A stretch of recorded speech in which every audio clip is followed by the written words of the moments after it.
तो hello everyone, my name is Arun और आज हम पढ़ने वाले हैं हिस्ट्री के बारे में। The history of India. और इससे पहले हम इसमें डीप डाउन को जाएं, ये कितना इम्पोर्टेंट है हमें ये समझना पड़ेगा बिकॉज कि आपके एग्जाम के लिए बहुत इम्पोर्टेंट है।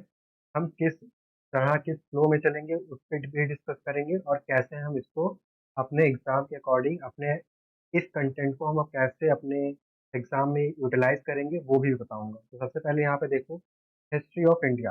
अब इसमें आपको सब कुछ पढ़ना पड़ेगा, लाइक एंशियंट, मेडिवल और मॉडर्न।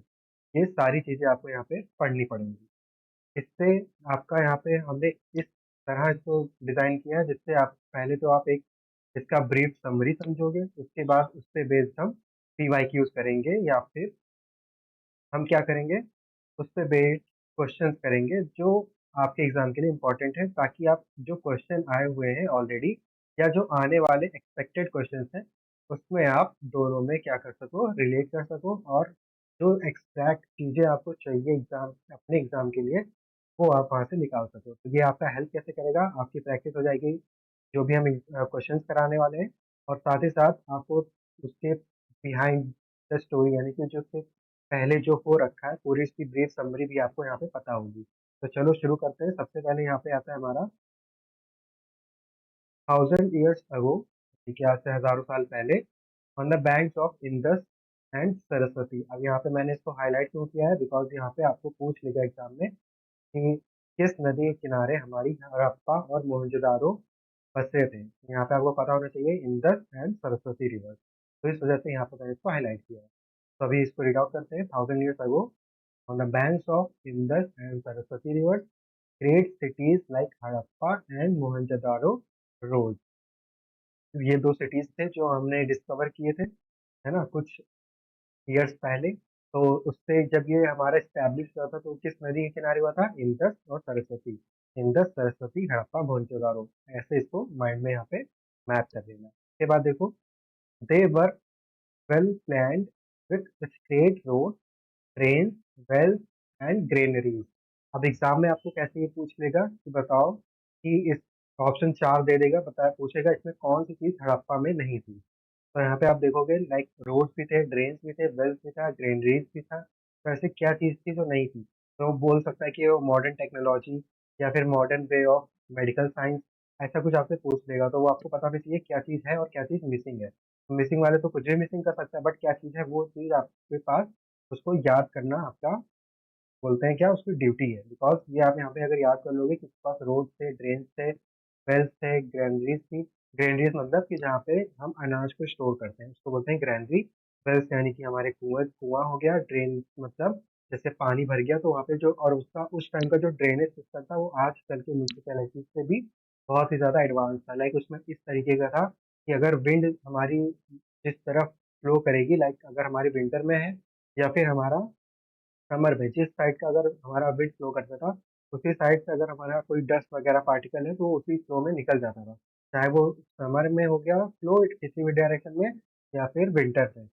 उस तरीके से उन्होंने इसको डिजाइन किया था। तो बहुत ही मॉडर्न टेक्नोलॉजी का यूज करके उन्होंने, मतलब आजकल तो वो बनाना भी, यहाँ पे हम लोग उसको थोड़ा सा सोचेंगे कि एक बार को कि वो बनेगा या भी नहीं, बट उन्होंने उसको बनाया और उसको यूटिलाइज भी किया। तो वहाँ पे ड्रेनेज सिस्टम बहुत अच्छा था। ये ड्रेनेज सिस्टम पूछ लेता है एग्जाम में। रोड्स बहुत अच्छे थे, उसके कुआं भी था यानी कि पानी के लिए भी वहाँ पे कोई इशू नहीं था। और वो भंडार भी था जिसमें हम अनाज को स्टोर करते थे।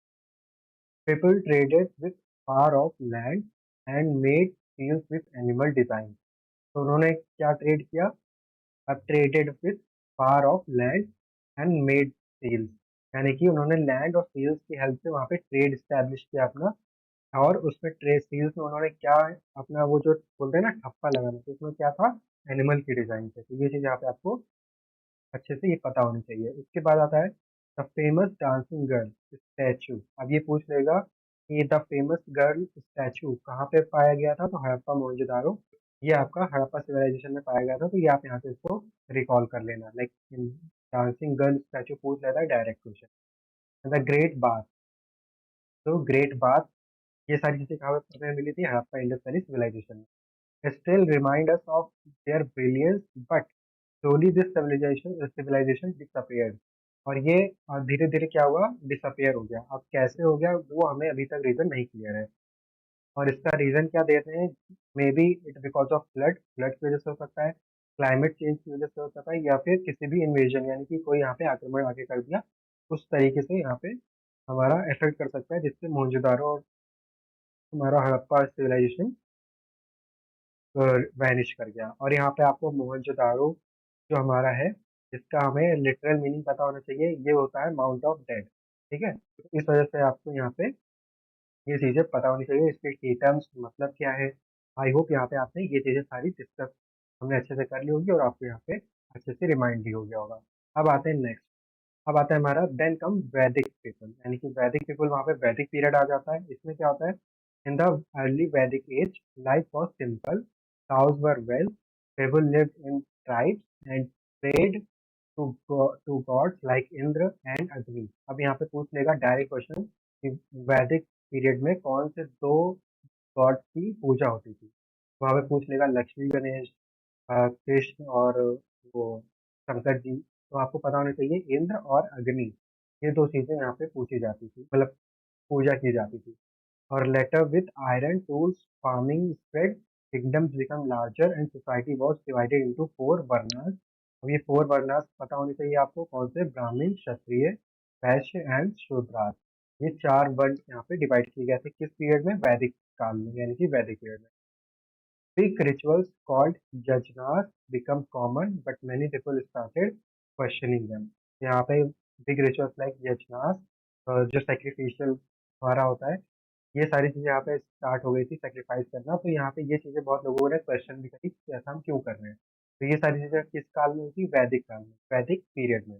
फिर से इसको देख लो, लाइफ और यहाँ पे सिंपल थी, काउस यहाँ पे इनकी वेल्थ थी। पूछ लेगा क्वेश्चन में कि वैदिक युग में वेल्थ किसको माना गया था, तो काउस को माना गया था। पीपल लिव्ड इन ट्राइब्स, वो किस में रहते थे, ट्राइब्स में रहते थे। एंड प्रे टू गॉड्स, ये सबसे इंपॉर्टेंट रहेगा, गॉड्स वहाँ पे कौन से प्रे किया जाते थे, इंद्र और अग्नि। और किस, कौन चार वर्ण यहाँ पे हमें मिले थे, ब्राह्मण, क्षत्रिय, वैश्य और शूद्र। और इसकी हायरार्की भी आप समझना, याद करना अच्छे से। सबसे टॉप पे ब्राह्मण, फिर आते हैं हमारे क्षत्रिय, फिर वैश्य, फिर शूद्र। एक दो तीन चार, ये हायरार्की भी आपकी याद होनी चाहिए। ठीक, तो इसको हम याद कर लेंगे। और इसको आप चाहो तो ऐसे PKVS, PKVS ऐसे याद कर सकते हो शॉर्टेज से, ब्राह्मण, क्षत्रिय, वैश्य, शूद्र। ठीक है, तो इस तरीके से आप इसको याद कर लें। नेक्स्ट यहाँ पे आता है हमारा, by the 6th century BCE, two princes left royal luxuries and search for the truth. ठीक, यानी कि 6 BC में यहाँ पे हमारे प्रिंस जो थे, आपने कहानी पढ़ा होगा एक, कि वहाँ पे एक हमारे प्रिंस थे, उनको दो पेन डेथ ये सब नहीं पता था, तो उन्होंने अपने फादर से बोला कि ये सब क्या है। उनको बहुत ही क्यूरियोसिटी हुई, वो बिकॉज बिकॉज कि उनको ये सब पता नहीं था। उसके फादर चाहते थे कि ये सब इनको ना पता चले, तो उनको छुपा के रखते थे, हाइड करके रखते थे। बट वो क्या करे, एक दिन एस्केप कर गए अपने महल, अपने पैलेस से। तो उन्होंने वहाँ पे क्या देखा कि उन्होंने ट्रुथ यानी कि सच की खोज में अपना पूरा लाइफ वहाँ पे डिवोट कर दिया। और उन्होंने क्या बोला, गौतम बुद्ध। अब देखो, by the 6th century, two princes left royal luxuries and searched for truth. Mahavira, the last Jain तीर्थकारा, preached अहिंसा। अब यहाँ से आपसे एग्जाम में क्या पूछ लेगा कि बताओ लास्ट जैन तीर्थकारा कौन थे, तो वो हमारे महावीरा थे। उन्होंने क्या प्रीच किया, अहिंसा यानी कि non violence, truth and discipline. और Gautam Buddha after years of meditation found enlightenment and taught the four noble truth and eightfold path.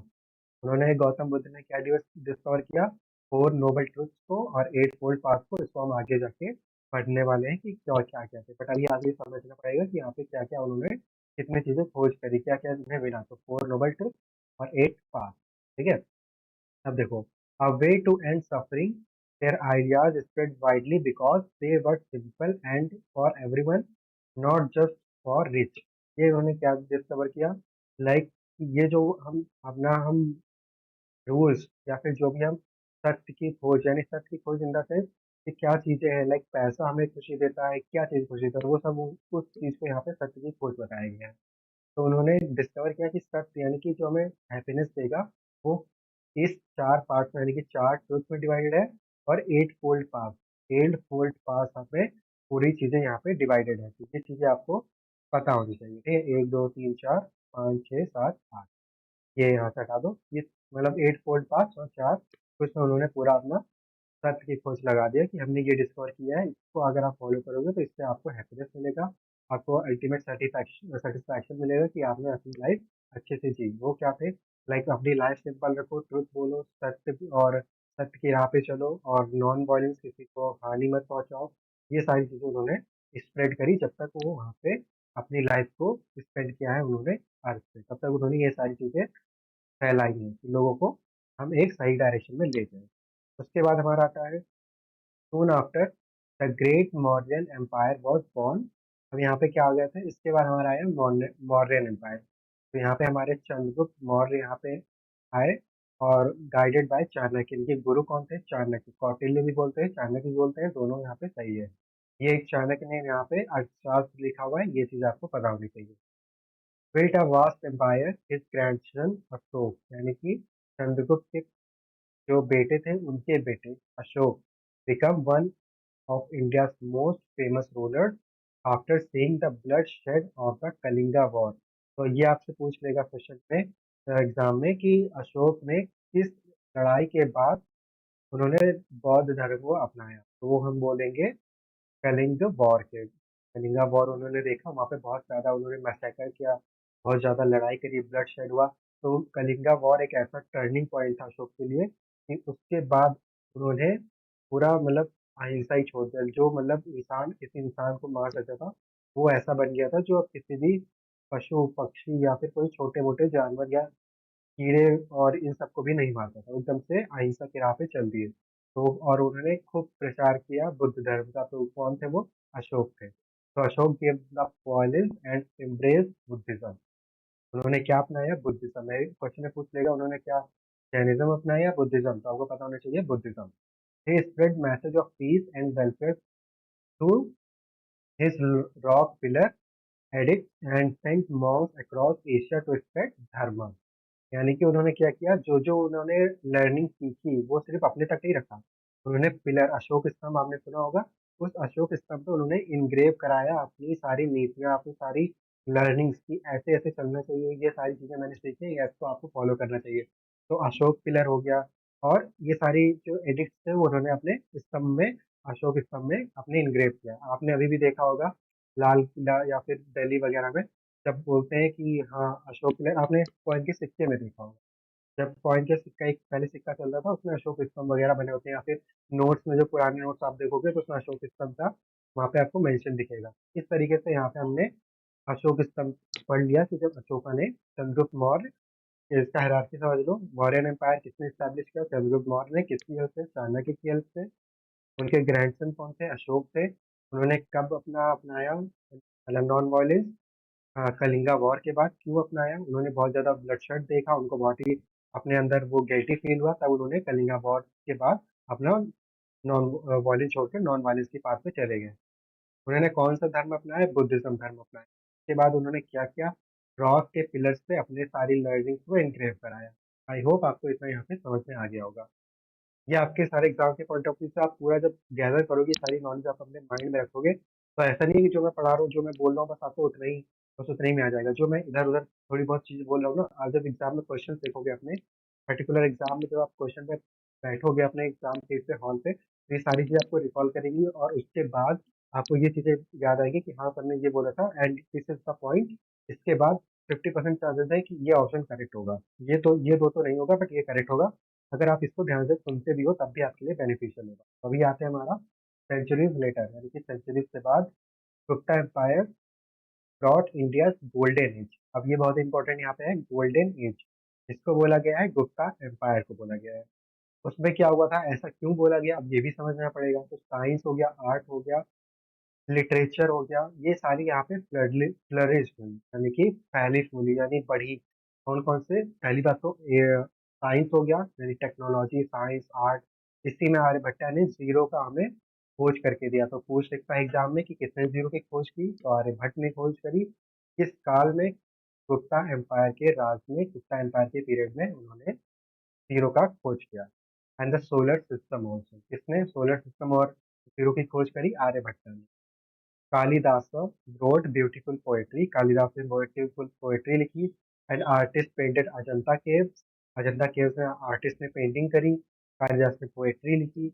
Aryabhata ने जीरो एक को इंट्रोड्यूस किया. सोलर सिस्टम को हमने बताया. ये सारी किसमें हुई थी? गोल्डन पीरियड, गोल्डन एज में, यानी कि गुप्ता एम्पायर में हुई. Trade and prosperity were at there peak. Trade and prosperity were at there peak. ये चीज आपको यहाँ पे अच्छे से याद करना है कि ट्रेड, पूछा जा सकता है कि ट्रेड कल्चर सबसे ज्यादा किस पीरियड में, किस एम्पायर में फ्लरिश किया. तो आपको याद होना चाहिए गुप्ता एम्पायर में. But like every golden age, this is too ended. हर चीज की तरह ये भी इमोर्टल चीजें थी, तो ये भी एंड हो गई एक टाइम के बाद. Weekend bye foreign invasion like हंस. फॉरेन इन्वेजन यानी कि जो बाहरी लोग थे, बाहरी आक्रमणकारी जो थे, वो आके इसको रेम कर दिए. वो कौन थे? हंस थे. The story move into medieval period with Delhi Sultanate from Qutbuddin Aibak to Lodhi. Five dynasties ruled Delhi. कितनी डायनेस्टीज यहाँ पे रूल करी है दिल्ली पे? 5. कहाँ से शुरू हुआ था? फ्रॉम कुतुबुद्दीन ऐबक से लेके लोधी पीरियड. ठीक है. उसके बाद they build magnificent structure like Qutub Minar, introduce Persian culture and developed Urdu. अब देखो, पूछा जा सकता है कि हु बिल्ड हमारा कुतुब मीनार, तो आपको ये पता होना चाहिए. पर्शियन कल्चर कौन लेकर आया? तो कुतुबुद्दीन ऐबक, है ना. ये सारे क्या थे? जिन्होंने इन्वेड किया, जिन्होंने भारत में इन्वेड किया और उसके बाद अपने अपने कल्चर को प्रवेल किया, अपने कल्चर को इंडिया में फैलाया. तो यहाँ पे देखो, कल्चर क्या हो गया, और उन्होंने उर्दू को भी इंट्रोड्यूस किया. उसके बाद the sultanate had strong armies and revenue system. ठीक. But their rule finally ended in 1526. उनका भी रूल कब खत्म हुआ?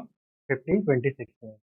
अभी आते हैं the year Babur defeated the Delhi Sultanate at the first battle of Panipat and started the Mughal Empire. Babur defeated the Delhi Sultanate, और वहां पे उन्होंने क्या अपना इस्टेब्लिश किया? मुगल एम्पायर इस्टेब्लिश किया. फर्स्ट बैटल कब हुआ था? कहाँ हुआ था? पानीपत, जिसको हम बोलते हैं पानीपत का बैटल. आपने, जो आपको पता होगा ना, बहुत हमने बच्चे में पढ़ा है.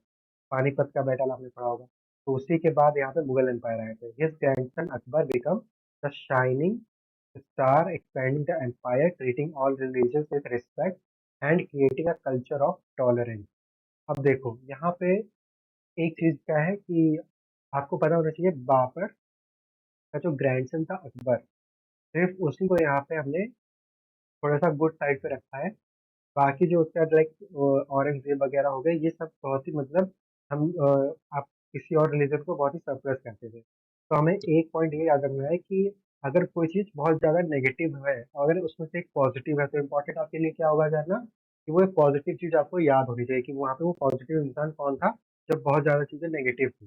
तो वहाँ पे अकबर जो थे, वो बहुत ही यहाँ पे पॉजिटिव इंसान थे, हर एक उसके लिए, हर एक रिलीजन के लिए.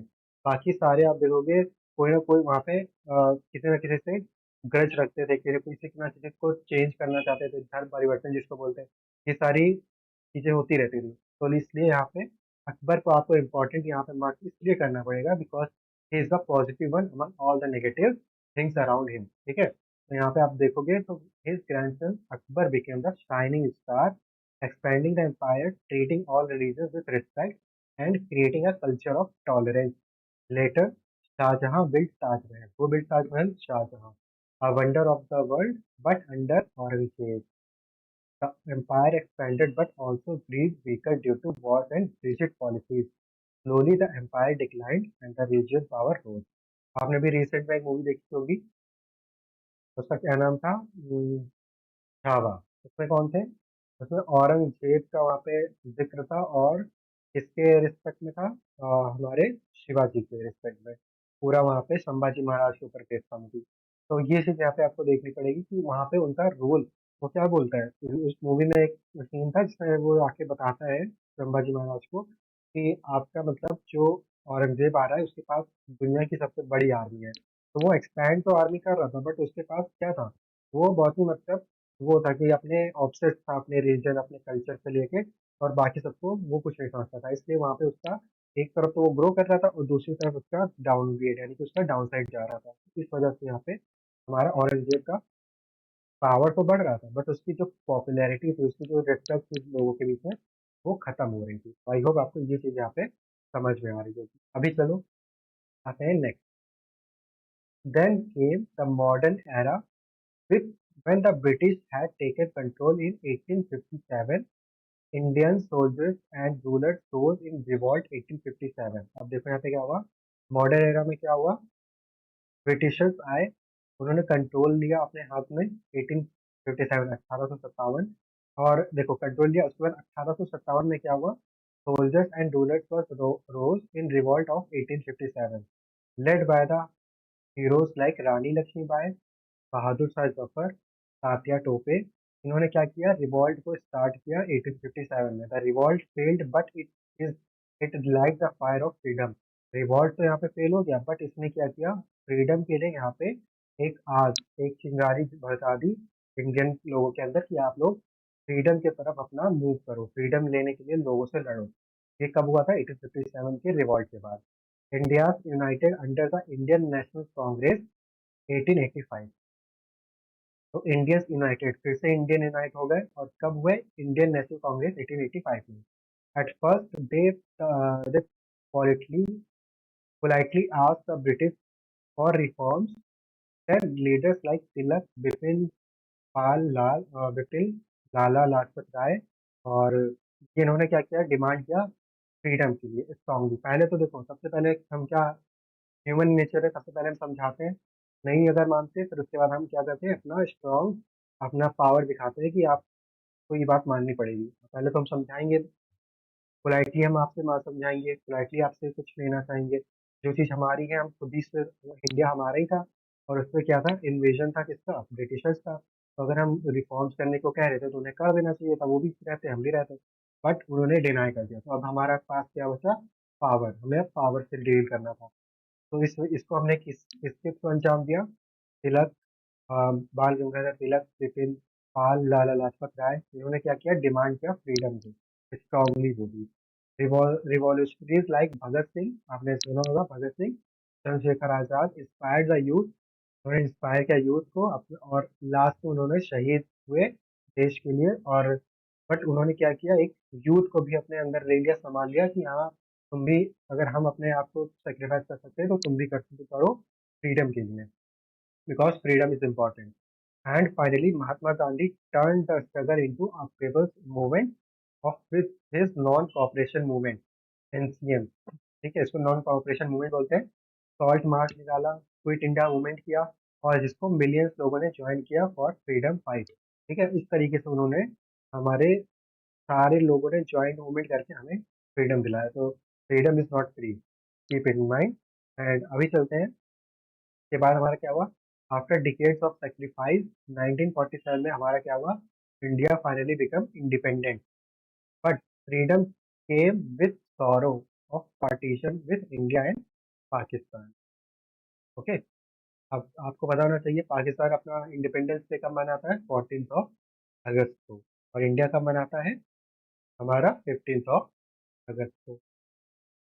तो ये पार्टीशन हुआ था, और ये पार्टीशन की डेट है जब उन्होंने डील साइन कर लिया था कि इंडिया पाकिस्तान अब अलग हो गया।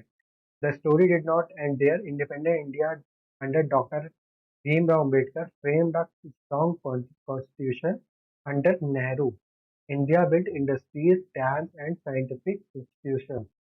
Later came with green revolution, यानी कि ग्रीन रेवोल्यूशन, यानी इसमें खेती को बढ़ावा दिया गया। व्हाइट रिवॉल्यूशन हुआ, सबसे इंपॉर्टेंट यहाँ पे डॉक्टर भीमराव अम्बेडकर ने क्या फ्रेम किया, हमारे कॉन्स्टिट्यूशन को, अंडर विच लीडर नेहरू, जो हमारे फर्स्ट प्राइम मिनिस्टर थे जवाहरलाल नेहरू, उन्होंने यहाँ पे उनके अंडर में, उनकी लीडरशिप के अंडर में कॉन्स्टिट्यूशन को बिल्ड किया। इसमें इस समय क्या बना है, हमारे डैम्स बने, साइंटिफिक इंस्टीट्यूशन बने, और उसके बाद ग्रीन रेवोल्यूशन हुआ जिसमें हमने ज़्यादा को फूड ज़्यादा फूड को बढ़ावा दिया कि यहाँ पे फूड की कमी ना हो। व्हाइट रेवोल्यूशन किया, यानी मिल्क हमको सही मात्रा में मिलता है, मिल्क की प्रोडक्शन इंक्रीज हो। And steady progress in science and technology and democracy, ये सारी चीज़ें हमने वहाँ पे अपना बढ़ाना शुरू किया। And that is how India long journey with Harappa traced to Ashok Dharma, from Akbar's tolerance to Gandhi's struggle from partition Spain to modern democracy, shaped the nation we live today. तो I hope आपको यहाँ पे ये चीजें समझ में आ गई होंगी कि कैसे कैसे हमें कहाँ से हमने शुरू किया था, फिर कौन इन्वेजन किया, फिर किसने हमारे ऊपर राज किया, हमने उसे कैसे फाइट किया, क्या रिफॉर्म्स किए, कौन कौन से चीजें हमने ओपन करी, कौन से रिवॉल्यूशंस हुए, ये सारी चीजें यहाँ पे आपको क्लियर हो गई होगी, एक आपको मोटा मोटा आइडिया लग गया होगा। अभी यहाँ पे आता है हिस्ट्री पे, मेन आपका यहाँ पे चलेगा, बिकॉज अब हम क्या बात करेंगे, फैक्ट्स पे बात करेंगे। ये फैक्ट्स एंड फिगर्स पे बात करेंगे कि कैसे हम इसको याद कर सकते हैं, क्या क्या चीजें आपको पॉइंट टू पॉइंट यहाँ पे हमने आपको बना के दिया है ताकि आपको अच्छे से याद हो सके। जो अभी आप एग्जाम के लिए जाओ तो अपने एग्जाम में ये सारी चीजें आप एक बार अगर फिर से देख लोगे तो आपको रिकॉल हो जाएंगी। तो देखो, the history, the story of India history. Indus Valley civilization around 2500 BC, India's first urban civilization flourished along the Indus, यानी कि इंडस रिवर पे cities like Harappa and Mohenjodaro had state road, brick house, ये सारी चीजें इंपॉर्टेंट है, क्या क्या था उनके पास, स्टेट रोड, ब्रिक हाउस थे, ड्रेनेज एंड ग्रेनरीज थी, जैसा हमने ऑलरेडी पढ़ रखा है। People with traded with Mesopotamia, use beds and fields. Famous finds, famous finds क्या थे, डांसिंग गर्ल स्टैचू, ये आपको पूछ लेगा एग्जाम में डायरेक्ट, बार बार कह रहा हूँ इंपॉर्टेंट है। आप अपने एग्जाम के पीवाईक्यूज में जो भी आप एग्जाम के लिए तैयारी करो उसमें आप देखोगे तो ये इंपॉर्टेंट है कि वहाँ पे कौन सा स्टैचू मिला था, डांसिंग गर्ल का। ग्रेट बाथ, ग्रेट बाथ भी थे, आप यहाँ पे बाथ देख सकते हो, स्विमिंग पूल टाइप का, तो ये भी था, डांसिंग गर्ल था। और ये पूरा हमारा Harappa civilization. Decline came around 1750 BC due to flood, climate change और invasion, ये यहाँ पे कंफर्म नहीं है। तो अगर एग्जाम में पूछ ले कि हमारा डिक्लाइन कब हुआ इंडस वैली सिविलाइजेशन का, और उसमें एक आपको ऑप्शन दे दे नन ऑफ द अबव और रीजन नॉट क्लियर, ऐसा कुछ अगर ऑप्शन दे दे तो आप इन दोनों में से एक ऑप्शन चूज करोगे, ना कि क्लाइमेट चेंज और एनीथिंग एल्स, बिकॉज हमें रीजन क्लियर नहीं है कि ऐसा ये यहाँ पे डिमिनिश क्यों हुआ, यानी कि यहाँ पे ये डिक्लाइन क्यों हुआ, ये यहाँ पे वैनिश क्यों हो गया, ये चीजें आपको याद रखनी है कि यहाँ पे हमें रीजन नहीं पता है इसके डिक्लाइन का। उसके बाद हमारा आता है वैदिक एज, 1500 से 600 BC। अब देखो, early Vedic as, simple tribal life था उनके पास, simple tribal life, okay. Cows उनकी वेल्थ थी, काउज ही उनकी wealth. Nature, gods like Indra, Agni, यहाँ पे हमने इंद्र और अग्नि का यहाँ पे हमने उनकी प्रेयर करी, उनको अपना देवता माना। लेटर वैदिक एज हमारा क्या था, एग्रीकल्चर उसमें आया, इंट्रोड्यूस हुआ, आयरन टूल्स हमने बनाए, बिग किंगडम्स हमने महाजनपदास को इंट्रोड्यूस किया, वर्ण सिस्टम को लाया। कौन कौन से, अभी हमने क्या पढ़ा था, ब्राह्मण, क्षत्रिय, वैश्य, शूद्र, BK, VS, ठीक है, ये आपको आई गेस याद हो गया होगा। वर्ण सिस्टम हमने पता कर लिया। वेदास वर कंपोज्ड, कौन कौन से वेदा, ऋग्वेद, यजुर्वेद, सामवेद, अर्थवेद, ये सारे वेदास को यहाँ से हमने लिया। उसके बाद हमारा क्या आता है, जैनिज्म है, बुद्धिज्म, 6th century BC में। तो महावीरा प्रीज्ड अहिंसा, नॉन वायलेंस, महावीरा प्रीज्ड अहिंसा, नॉन वायलेंस, ट्रुथ, री रिनाउंसिएशन। तो ये सारे कौन हमने कहाँ से लिया, महावीरा, ठीक है, महावीरा से लिया। गौतम बुद्ध ने क्या प्रीच किया, 4 noble truth and 8 fold path, हमने कहाँ से लिया, गौतम बुद्ध से। Both religion rejected rituals and caste dominance, दोनों रिलीजन ने क्या रिजेक्ट किया, रिचुअल्स को और कास्ट डोमिनेंस को। रिचुअल जैसे कि सेक्रिफिशियल रिचुअल्स हो गए, किसी को मारना, किसी को हानि पहुंचाना, ये सारे रिचुअल्स को, ये सारे उनको इन्होंने डिनाई किया कि ये सब हम नहीं मानते। कास्ट को इन्होंने डोमिनेंस किया, लाइक कास्ट को ये लोग नहीं मानते, ये सिर्फ एक अपने मतलब ना खुद को हानि पहुंचाओ ना दूसरों को हानि पहुंचाओ, ये इससे मानते थे। Spread widely through Kings and Monks, Kings और मॉन्क्स से यहाँ इन्होंने क्या किया, मूव किया, इन्होंने अपने आप को स्प्रेड किया, स्पेशली अंडर अशोका। अब यहाँ पे आता है हमारा मौर्यन एम्पायर, 321 to 185 BC। तो ये चीजें आपको यहाँ पे अब पढ़ेंगे। Founded by which ruler? Chandragupta Maurya. Founded by Chandragupta. अब यहाँ पे देखो, चंद्रगुप्त ने क्या फाउंड किया हमारे मौर्यन एम्पायर को, with help of Chanakya guidance. Ashok expanded empire but after Kalinga war choose Buddhism and peace। ये चीजें फैक्ट आपको क्लियर होनी चाहिए, ठीक है। Expanded empire but after Kalinga war chooses Buddhism and peace। Ashoka edicts spread of Dhamma across Asia। Strong administration and centralised empire. आपने अशोक स्तंभ देखा होगा ना, ये तो इसी को मैं बोल रहा था कि आपने कहीं ना कहीं इसको देखा होगा, तो इसी को बोलते हैं अशोक स्तंभ। तो आई होप यहाँ पे आपको माइंड में भी मैप रहेगा कि अशोक स्तंभ दिखता कैसा है। Gupta empire 4th to 6th century. अब यहाँ पे देखो, known as golden golden age. Golden age क्यों? आर्यभट्ट ने जीरो, कालिदास ने लिटरेचर, अजंता केव्स में आर्ट। आई होप आपने यहाँ पे रिकॉल कर लिया होगा, बिकॉज अभी मैंने जस्ट आपको यहाँ पे इंट्रोड्यूस किया था इसको याद कैसे करना है। Trade and prosperity flourish. Hinduism revive with temple. Decline due to Huns invasion. ठीक है, किसके इन्वेजन से? हंस इन्वेजन से। उसके बाद आता है हमारा दिल्ली सल्तनत, 1206 से 1526। इसमें कौन कौन आए? 5 डायनेस्टीज आई, लेव, Khilji, Tughlaq, Sayyid, Lodhi and Lodhi. Introduce Persian culture, Urdu language, Islamic architecture. Qutub Minar आपने देखा होगा दिल्ली में।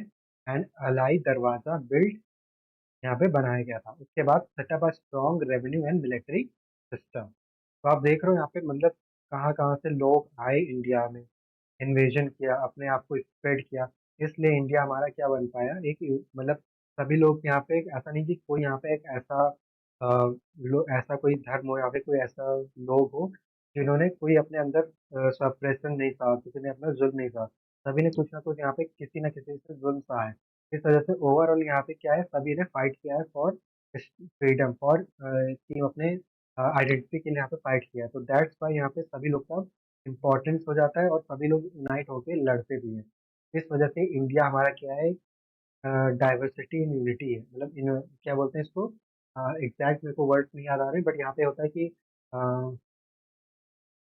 मतलब बहुत सारी डिवीजन में एक यूनिटी है, मुझे एग्जैक्ट टर्म नहीं आ रहा है, बट अगर आपको याद आएगा तो जरूर इसको रिकॉल करना। लाइक डाइवर्सिटी इन यूनिटी या यूनिवर्सिटी, यूनिटी इन डाइवर्सिटी ऐसा कुछ है। यूनिटी इन डाइवर्सिटी आएगा। तो ये चीज़ यहाँ पे आपको ध्यान में रखना है कि बहुत सारी जो डिफरेंट डिफरेंट हमारे ट्राइब्स थे, जो कि कोई नीची जाति का, कोई ऊंची जाति का, ऐसा भी था, कोई हिंदू कोई मुस्लिम। तो किसी ना किसी तरह जो पहले ब्राह्मण थे वो किसको सप्रेस करते थे, जो नॉन ब्राह्मण थे। तो वहाँ पे हमारा क्या आया फिर, हमारा इंट्रोड्यूस हुआ, डॉक्टर भीमराव अम्बेडकर ने इंट्रोड्यूस किया हमारा कॉन्स्टिट्यूशन। वहाँ पे हमें क्या मिले, रिजर्वेशन मिले। तो इस तरीके से बहुत सारी चीजें लोगों ने सही, चाहे वो हमारा किसी इन्वेजन के थ्रू हुआ हो या आपस में ही लोगों ने किसी को सरप्रेस किया हो, एक पर्टिकुलर कम्युनिटी को। इस तरीके से बहुत सारे लोगों ने फाइट किया है फॉर देयर आइडेंटिटी। अब आते हैं नेक्स्ट, हमारा क्या आता है, मुगल एम्पायर, 1526 से 1857। अब बाबर डिफीटेड लोधी एट पानीपत। बाबर ने किसको डिफीट किया? लोधीस। तो यहाँ पे आप देख रहे होगे लोधीस, तो इनको डिफीट किया और 1526 में अपना स्टैब्लिश कर लिया एम्पायर। अकबर जो थे यहाँ पे रिलीजियस टॉलरेंस थे, मतलब वो रिलीजियस टॉलरेंस मतलब बहुत सारे जो अलग अलग डिफरेंट डिफरेंट रिलीजन थे उनको वो मानते थे। स्ट्रॉन्ग एडमिनिस्ट्रेशन था, कल्चरल फ्यूजन था। आप यहाँ पे देखोगे जो औरंगजेब था उसका एम्पायर तो बड़ा था, उसके बाद मिलिट्री तो बड़ी थी, बट वो अकबर जैसा नहीं था। वो दूसरों को बहुत ही गंदी या फिर बहुत ही मतलब बुरी नजर से देखता था, लोगों को मतलब छोटा समझता था। अगर उनकी कास्ट का नहीं है तो वो उसको मारना ही प्रेफर करता था। तो इस वजह से औरंगजेब वहाँ पे अच्छी मिलिट्री पावर होने की वजह से भी वो उसका ज्यादा टाइम तक नहीं चल पाया। बट अकबर जो थे वो यहाँ पे थोड़े से मतलब टॉलरेंट थे दूसरे रीजन को लेके। तो यहाँ पे उन्होंने क्या किया, दूसरों को भी अलाउ किया कि हाँ आप भी आओ और रहो शांति से। और ये सारे जजिया वगैरह उन्होंने हटा दिया। जजिया क्या था? एक तरह का टैक्स था, आपको अपने लॉर्ड से पे करने के लिए, अपने तीर्थ स्थल पर जाने के लिए आपको जजिया कर देना पड़ता था, यानी कि जजिया टैक्स। तो ये इन्होंने हटा दिया था अकबर में। बट औरंगजेब ने इसको फिर री इंट्रोड्यूस करा दिया। तो ये भी आपके लिए इंपॉर्टेंट बन जाता है कि जजिया कर, जजिया टैक्स, जजिया टैक्स किसने लगाया, किसने हटाया था और किसने रीइंट्रोड्यूस किया था। तो आपका पूछा जा सकता है, दो दो का पेयर दे सकता है कि अकबर औरंगजेब, अकबर हुमायूं, हुमायूं और शाहजहां, ऐसा। तो आपको पता होना चाहिए अकबर ने हटाया था और औरंगजेब ने इसको रीइंट्रोड्यूस कर दिया था। और देखो शाहजहां ने क्या बिल्ड किया, ताजमहल को और रेड फोर्ट को। औरंगजेब ने एक्सपेंड किया empire but strict policies weakened the Mughals. By 18th century decline started saving by way of British. अब यहाँ पे क्या आने वाले थे, ब्रिटिशर्स आने वाले। अब Bhakti and Sufi movement. Bhakti and Sufi movement क्या है? Bhakti saints like Kabir, Mirabai, Tulsidas spread love for God beyond rituals. उन्होंने क्या स्प्रेड किया, love for God. Sufi saints Nizamuddin Auliya, Khwaja Chishti और पीस ह्यूमैनिटी, ये कौन थे, Sufi saints. Fourth movement reduce Hindu Muslim divide divide and touch common people. यानी कि दोनों, यानी कि भक्ति सूफी मूवमेंट, आपको नाम से पता चल रहा है ना, एक तरफ हिंदू एक तरफ मुस्लिम, तो दोनों यूनाइट हुए भक्ति सूफी मूवमेंट में। तो यहाँ पे क्या मेजर रोल हुआ हमारा, भक्ति सूफी मूवमेंट से पूछ लिया एग्जाम में, इसका मेजर इम्पैक्ट क्या पड़ा, हिंदू मुस्लिम यूनिटी हुई। Promoted religious religion regional languages, poetry and devotional song. इसमें हुआ था भक्ति एंड सूफी मूवमेंट में। उसके बाद हमारा आता है रिवॉल्ट ऑफ 1857। रिवॉल्ट यानी कि उस दिन हमारी क्या हुई, है आग लगी, चिंगारी हुई, बिकॉज कि हम वहाँ पे, अब हमें पता लग रहा था कि हम यहाँ पे क्या है, कैद हैं, हमें क्या चाहिए, फ्रीडम चाहिए। तो first major revolt against British rule was called first war of independence. तो एग्जाम में पूछ लेगा फर्स्ट वॉर ऑफ इंडिपेंडेंस किसको बोला गया है, तो रिवॉल्ट ऑफ 1857 को बोला गया है। कॉज क्या हुआ था, economic exploitation, cultural interference, greased cartridge issue. Grease cartridge issue, यहाँ पे आपको ये चीज समझना पड़ेगा कि यहाँ पे ग्रीस कार्टरेज इशू में क्या था, कि जो कार्टरेज होता था वो 1857 में हिंदू मुस्लिम दोनों आर्मी में थे, मतलब अभी भी हैं, हमेशा से रहेंगे। बट यहाँ पे ग्रीस्ड कार्टरेज को था, उसमें पिग, उसमें क्या हुआ था यूज, पिग का फैट और काऊ का फैट। तो आपको पता होना चाहिए पिग हमारे जो मुस्लिम लोग होते हैं उनके लिए बहुत ही बुरा माना जाता है, और हिंदूज में काऊ का फैट, यानी यानी बुरा तो दोनों ही होता है किसी को मारना, बट एक रिलीजियस पर्सपेक्टिव से पिग फॉर मुस्लिम बहुत ही बुरा होता है, काउ फॉर हिंदूज बहुत बुरा होता है। उनका फैट यूज हुआ था किसमें, कार्ट्रिज। जो बंदूक में पहले मुंह से खोलना पड़ता था कार्ट्रिज, पहले उतना एडवांस तो था नहीं। आपने देखा होगा जो अ, एक लकड़ी का राइफल टाइप का होता था, तो दांत से खोलते थे, जैसे आपने ओल्ड मूवीज में देखा होगा, शोले मूवी देखा होगा, तो दांत से ऐसे खोल के फिर मारते हैं। तो उसमें जो दांत से कार्ट्रिज को तोड़ते थे उसमें क्या होता था, ग्रीस लगा होता था। वो ग्रीस किसका बना होता था, पिग और काऊ के फैट का। तो यहाँ पे हिंदू मुस्लिम यूनाइट हुए और वो फाइट करने लगे किससे, अंग्रेजों से, कि ये आप क्यों यूज करवा रहे हो, इससे हमारा धर्म भ्रष्ट हो रहा है। तो देखो यहाँ पे लीडर्स कौन बने, रानी लक्ष्मीबाई, बहादुर शाह जफर, तात्या टोपे, ये क्या बने, लीडर्स बने। दो unsuccessful it ignited the spirit for freedom. ये अनसक्सेसफुल हो गया बट इसने क्या इग्नाइट कर दिया, स्पिरिट ऑफ फ्रीडम इग्नाइट कर दिया पूरे इंडियन लोगों में। उसके बाद आता है हमारा freedom struggle and Congress movement. Indian National Congress यहाँ पे कब बिल्ड हुई, 1885 में। अर्ली फेज क्या था इसका, मॉडरेट था, कोई पिटिशन रिफॉर्म्स किए, पिटिशन दाखिल किए, रिफॉर्म्स किए। लेटर फेज क्या था, एक्सट्रीमिस्ट लाइक तिलक, बिपिन पाल, लाला लाजपत राय, इन्होंने क्या किया, लेटर फेज में मतलब बहुत सारे एक्सट्रीमिस्ट हुए जिन्होंने इनको मतलब बहुत ही अग्रेसिवली फ्रीडम स्ट्रगल को आगे बढ़ाया। Revolutionaries like Bhagat Singh and Chandrashekhar Azad inspired youth. यहाँ पे भगत सिंह एंड चंद्रशेखर आजाद जी ने क्या किया, यूथ को इंस्पायर करने में अपने आप को झोंक दिया।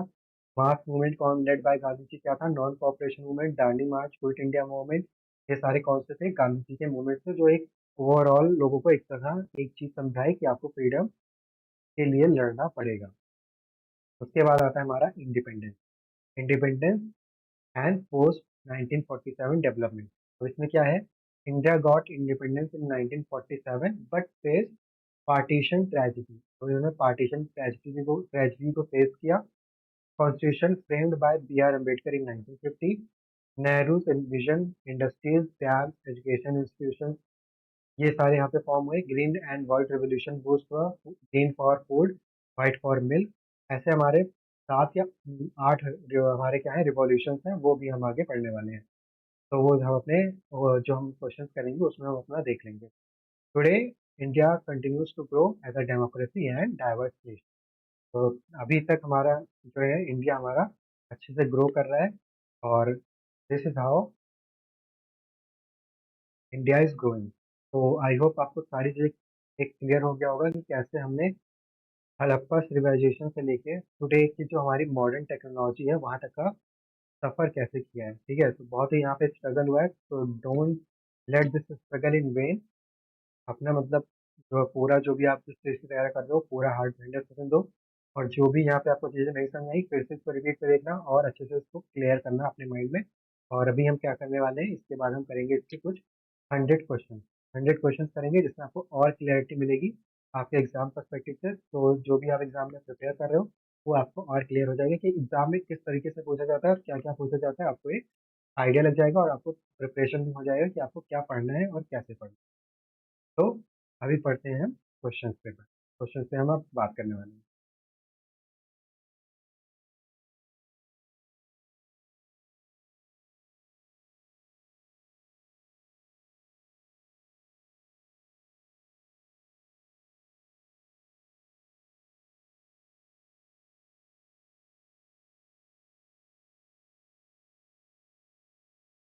तो अभी हम करने वाले हैं एंशियंट हिस्ट्री के कुछ क्वेश्चन। 1 से 30 तक आपको एंशियंट हिस्ट्री मिलेगा, और ऐसे ही सो ऑन जो बाकी हमारे मिडिवल और मॉडर्न हिस्ट्री है वो सभी हम ऐसे बाइफरकेट करके पढ़ने वाले हैं। तो अभी चलते हैं, हमारा पहला क्वेश्चन यहाँ पे क्या है। Indus valley city known for the great bath was Mohenjo Daro. यहाँ पे ट्रिक क्या कर सकते हैं इसको याद करने के लिए, PCD GTS, G for great bath. अब यहाँ पे देखो, Indus valley city known for the great bath was Mohenjodaro, यानी कि मोहनजोदारो में हमारा क्या था, ग्रेट बाथ था। Harappa is located in present day. Harappa is located in present day Pakistan. Punjab region में पाकिस्तान में हड़प्पा हमारा लोकेटेड है। The most common metal use by Harappan was copper and bronze. का ट्रिक क्या है, नॉन आयरन। आयरन यूज नहीं हुआ था, आयरन माइंड में मत रखना, ये बहुत ही पुराने जमाने की बात है तो आयरन यूज होगा नहीं। ब्रॉन्ज एंड कॉपर हमारे बहुत ही पहले से यूज होते हुए आ रहे हैं, तो हमेशा याद रखना हड़प्पन ने क्या यूज किया था, कॉपर और bronze. Evidence of dockyard is found at Lothal Gujarat. अब इसको कैसे याद करोगे, हमारा गुजरात में क्या है, गुजरात तट रेखा है, वहाँ पे अगर हमारा समुद्र है तो वहाँ पे क्या होना चाहिए, डॉकयार्ड। वहाँ पे शिप आती होंगी तो डॉकयार्ड होगा, तो इस तरीके से आप इसको याद कर सकते हैं। In the seals were mostly made of स्टेटाइल सीटाइट। ऐसा कुछ इसका मतलब प्रोनाउंसिएशन सबका डिफरेंट होगा, तो मैं इसको सीटाइट बोलूंगा। और स्टीटाइट, स्टीटाइट है, तो स्टीटाइट हमारा जो था तो इससे हमारा हमारा बनता था क्या, स्टील। ऋग्वेद मेनली डिस्क्राइब विच एज, अर्ली वैदिक एज। इसी में हमारा ये सारे वेद फॉर्म भी हुए थे, तो हमारे इसको बोलते हैं pastoral society. Which Veda contains Gayatri mantra. Rigveda important question है, एग्जाम में पूछ लेगा, very very important. Varna system becomes rigid in which period. Later Vedic में हमारा ये क्या हुआ था, varna system becomes rigid in Vedic period, later Vedic period. Founder of Mauryan dynasty, Chandragupta Maurya. तो आप सीबीए से याद कर सकते हो, चंद्रगुप्त मौर्य। और चंद्रगुप्त यहाँ पे उन्होंने क्या फाउंड किया, अपना मौर्यन डायनेस्टी। ओके, तो इस तरीके से आप इसको याद कर सकते हो, C for Chandragupta Maurya. Ashoka embraced Buddhism after which war, Kalinga war. Important question. Ashoka inscription were mostly written in which script. बहुत इंपॉर्टेंट है, वेरी वेरी इंपॉर्टेंट। ये हमारा किसमें होता है, Brahmi. Arthashastra was written by Kautilya Chanakya. मैंने ऑलरेडी इसको बता रखा है आपको। Who was called the Indian Napoleon. तो समुद्रगुप्ता, गुप्ता डायनेस्टी के ही थे, तो इनको क्या बोलते हैं, Indian Napoleon. Iron pillar of Delhi belongs to Gupta period. Who wrote Kalidasa and Meghdoot. Kalidasa ने खुद लिखा है गुप्ता पीरियड में। Ajanta painting belong in to which religion, Buddhism. Buddha's first sermon at Sarnath is called Dharmachakra Pravartana, जिसको बोलते हैं बुद्धा के फर्स्ट sermon at सारनाथ को, धर्मचर्या पर्वताना. Jain Tirthakara Mahavira was contemporary of Buddha. Jainism principle ahimsa means non-violence. Triptikalas are sacred texts of Buddhism. जैसे हमारे में भगवत गीता है वैसे वहाँ पे क्या है, ट्रिप्टिका को सेक्रेड टेक्स्ट बोला गया है बुद्धिज्म. उसके बाद हमारा क्या आता है, हु फाउंडेड नालंदा यूनिवर्सिटी. तो कुमार गुप्ता, गुप्ता डायनेस्टी के थे, तो कुमार गुप्ता ने क्या फाउंड किया था, नालंदा यूनिवर्सिटी. और बहुत ही अच्छी यूनिवर्सिटी थी. यहाँ पे लोग, चाइना से लोग आते थे यहाँ पे, very very different different countries से आके यहाँ पे अपना नॉलेज गैदर करते थे. Harappa economy was mainly based on agriculture and trade.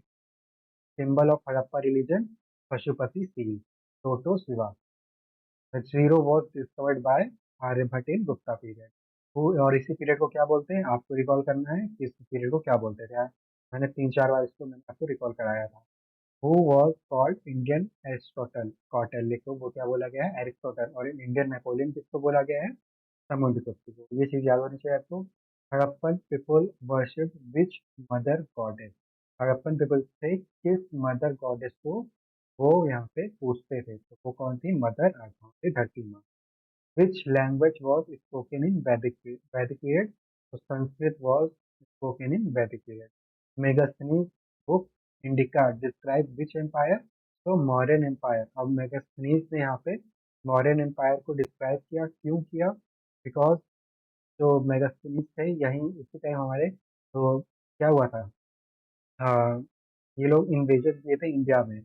और ये इनसे फाइट किसने किया था, गुप्ता पीरियड के लोगों ने, यानी कि चंद्रगुप्त मौर्य ने चाणक्य के खेल से इनको वापस कर दिया था. आपने देखा होगा अलेक्जेंडर ग्रेट इंडिया को हरा नहीं पाया था, मतलब कि यहीं से वापस चला गया था. तो क्यों चला गया था, चंद्रगुप्त और चंद्रगुप्त और कौटिल्य की वजह से. तो मेगास्थनीज जो थे उन्होंने क्या बुक लिखी, इंडिका, और उसमें किसको डिस्क्राइब किया, चंद्रगुप्त मौर्य यानी कि मौर्यन डायनेस्टी को. University of Takshashila was famous in modern period. ठीक है, तक्षशिला यहाँ पे मॉडर्न पीरियड में फेमस हुई. Which Gupta ruler called Napoleon of India. तो फिर से है हमारा समुद्रगुप्त. अब आते हैं मेडिवल हिस्ट्री. तो यहाँ पे हम देखेंगे मेडिवल हिस्ट्री पे बेस्ड क्वेश्चन. तो हु फाउंडेड दिल्ली सल्तनत. तो कुतुब उद्दीन ऐबक को क्या बोलते हैं, स्लेव डायनेस्टी भी बोलते हैं. सो उन्होंने फाउंड किया क्या, दिल्ली सल्तनत को. विच डायनेस्टी बिल्ड कुतुब मीनार. सो स्लेव डायनेस्टी में कुतुबुद्दीन ऐबक ने की डायनेस्टी ने क्या बिल्ड किया था, कुतुब मीनार. अब देखो कुतुब और कुतुब मीनार, आप अब इसको रिकॉल करना, ठीक है, इसको ट्रिक याद करना. कुतुब मीनार कुतुबुद्दीन ऐबक ने बिल्ड किया. Alauddin Khilji is famous for market control and price regulation. वजह से फेमस था. सब लोग अलाउद्दीन खिलजी वहाँ के उस टाइम के शेयर मार्केट के एक्सपर्ट थे. ठीक, तो कंट्रोल क्या करते थे, नहीं ऐसे आपको दोस्तों, अलाउद्दीन खिलजी उस टाइम के क्या थे, बिग बुल, यानी कि हर्षद मेहता. वो क्या रेगुलेट करते थे, हर्षद मेहता क्या रेगुलेट करता था, शेयर मार्केट को, प्राइस को रेगुलेट करता था. ये भी क्या करते थे, प्राइस को रेगुलेट करते थे. अब याद रहेगा. Ibn Battuta visited India during which ruler. तो मोहम्मद बिन तुगलक के रूल में इब्न बतुता ने यहाँ पे बटुआ ने विजिट किया था इंडिया को. विच सल्तनत शिफ्टेड कैपिटल टू दौलताबाद. तो मोहम्मद बिन तुगलक ने इसको क्या कर दिया, दौलताबाद में शिफ्ट कर दिया सल्तनत को अपने. लास्ट डायनेस्टी क्या थी, दिल्ली सल्तनत की लोधी डायनेस्टी. उसके बाद कौन आ गया थे, बाबर आ गया. फर्स्ट बैटल ऑफ पानीपत कब लड़ी गई थी, 1526 में. Was fought between Babur and Ibrahim Lodi. और इसमें जीता कौन था, बाबर. अकबर फोर्ट हैड 9 जन नोन एज नवरत्न. ठीक है, नवरत्न बोले जाते थे कौन से, 9 जन को अकबर के. महंस मनसा दरबारी Mansabdari system was introduced by Akbar. मनसबदारी और सॉरी मनसबदारी सिस्टम, प्रोनाउंसिएशन पे ध्यान रखना, ठीक है. मनसबदारी सिस्टम इंट्रोड्यूस किया हुआ अकबर के रूल में. Din Ilahi was founded by Akbar. Shahjahan ने बिल्ड किया, सबको पता होगा, Taj Mahal. Peacock throne was made by Shahjahan. Last powerful Mughal emperor कौन था, Aurangzeb. Battle of Haldi Ghati 1575 fought between Akbar and Maharana Pratap.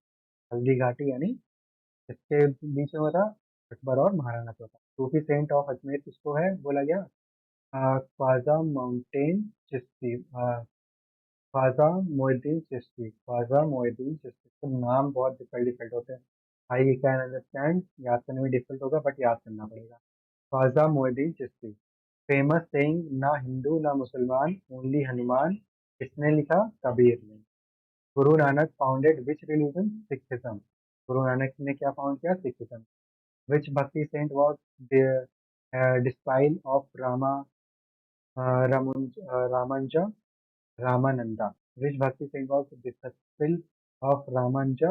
I hope आपको याद रहेगा। Bhakti saint Mirabai follower of lord Krishna. Who built Red Fort of Delhi? Shahjahan. Which Mughal ruler was known as जिंदा पीर? जिंदा पीर किसको बोला गया? औरंगजेब को। बैटल ऑफ खानवा 1527 में fought between Babur and Rana Sanga. Buland दरवाजा built by Akbar is at Fatehpur Sikri. First Mughal ruler to establish conduct with British was Jahangir. Mughal painting reached Mughal painting reached its peak under Jahangir. Battle of Talikota 1565 में led to decline of Vijayanagar Empire. Famous traveler who visited Vijayanagar Empire, Domingo Pais. Domino's price. अब इसको Domino's से याद कर सकते हो। Domino's में विजय हमने विजयनगर में जाके डोमिनोज खाए, तो इस तरीके से आपको याद कर सकते हो। Domingo Paes. Babur wrote autobiography called Baburnama. अब तो ये याद रहेगा बाबर नामा। और आपको बाबर नुमा भी है कई जगह, कई जगह बाबर नामा भी है, तो मतलब बाबर ने क्या लिखा? बाबर नामा। विच सल्तनत इंट्रोड्यूस टोकन करेंसी? मोहम्मद बिन तुगलक ने टोकन करेंसी को इंट्रोड्यूस किया। बैटल ऑफ प्लासी किस ईयर में हमारा लड़ा गया था? 1757 में। Marks beginning of British rulers. अब आता है हमारा मॉडर्न हिस्ट्री। मॉडर्न हिस्ट्री में हम देखेंगे क्या? रिवॉल्ट ऑफ 1857 कहाँ से स्टार्ट हुआ था? मेरठ से। तो आप इसको याद कर सकते हो, मेरठ में बहुत लड़ाई होती है, तो वहां से क्या स्टार्ट हुआ? रिवॉल्ट हुआ 1857 का। Babar Shah Zafar was captured and sent to Rangoon, Burma. Rani Lakshmibai fought at Jhansi. Tatya Tope was general of Nana Sahib. Who called 1857 revolt the first war of independence? V D. Savarkar. ठीक है, ये आपको याद होना चाहिए। उसके बाद Indian National Congress found in 1885। इसने फाउंड किया? ए.ओ. ह्यूम ने। Dada Bhai Naoroji wrote drain of wealth theory. इसने लिखा? दादा भाई नौरोजी। टी से ड्रेन, टी से दादा भाई नौरोजी। आई होप याद रहेगा। लाल बाल पाल रेफर्स टू लाला लाजपत राय, बाल गंगाधर तिलक, विपिन पाल। इसको बोला गया है लाल बाल पाल। ये कौन थे? एक्सट्रीमिस्ट थे आईएनसी के। Indian National Congress. Partition of Bengal कब हुआ? 1905 में। लॉर्ड कर्जन ने कट कर दिया किसको? बंगाल को। आपको आई होप याद होगा 1905 में। और इन्होंने ऐसा क्यों किया? बिकॉज ये चाहते थे divide and rule. Home rule movement leader कौन थे? Tilak and Annie Besant. Jallianwala Bagh massacre कब हुआ था? 1919 में। किसने करवाया था? जनरल डायर ने। नॉन कॉपरेशन मूवमेंट कब हुआ था? 1920 में। चौरी चौरा इंसिडेंट कब हुआ था? और उसने क्या कॉज कर दिया? Suspension of non cooperation movement का। सिविल डिसोबीडियंस मूवमेंट कब हुआ लॉन्च? 1930 में। इसको क्या बोला गया? सॉल्ट मार्च को। गांधी इरविन पैक्ट कब हुआ? 1931 में। क्विट इंडिया मूवमेंट कब हुआ? 1942। डू और डाई स्लोगन किसने रेज किया? गांधी ने 1942 में। इनकलाब जिंदाबाद स्लोगन किसने रेज किया? भगत सिंह ने। Swaraj is my bright birth right किसने बोला? तिलक ने, बाल गंगाधर तिलक। आप भी इसको अच्छे याद कर सकते हो। Give me blood I will give you freedom किसने बोला? सुभाष चंद्र बोस ने। INA Azad Hind Fauj was found by Subhash Chandra Bose. Simon Commission 1927। Poona pact was sign between Gandhi and Ambedkar in 1932। Indian National Army trial took place at Red Fort Delhi. Mountbatten plan announce in 1947। India become republic in 1950। 26 जनवरी, जिस दिन हम 26 जनवरी मनाते हैं, मतलब जिस दिन हम रिपब्लिक डे मनाते हैं। First Indian governor general after independence? C Rajagopalachari. कौन थे हमारे इंडियन गवर्नर थे पहले? फर्स्ट प्रेसिडेंट कौन थे हमारे? Doctor Rajendra Prasad. First prime minister कौन थे? Jawaharlal Nehru. First general election year कौन सा था हमारा? 1952। Green revolution introduced in 1960 M S Swaminathan. ठीक है, तो इसको याद कर लो। स्वामी कौन है ग्रीन रिवॉल्यूशन के? स्वामीनाथन। वॉर विथ चाइना का हुआ 1962 में। इंडो पाक वॉर का हुआ 1971 में। बांग्लादेश लिबरेशन तो हम बोलते हैं 1971 में हुआ। First women prime minister of India Indira Gandhi. First nuclear test कब हुआ? 1974 पोखरण में। इमरजेंसी डिक्लेयर कब किया गया था इंडिया में? 1975 bye Indira Gandhi. Janata party government formed in 1977। First women president of India Pratibha Patil. Economic liberalisation reforms started in 1991। Narasimha Rao और मनमोहन सिंह इसके क्या थे? हेड थे। GST goods and service tax launch in India on 2017। तो ये तो था कुछ 100 क्वेश्चन जो आपको हेल्प करेंगे आपके एग्जाम के लिए। बस आपके एग्जाम के लिए इंपॉर्टेंट है।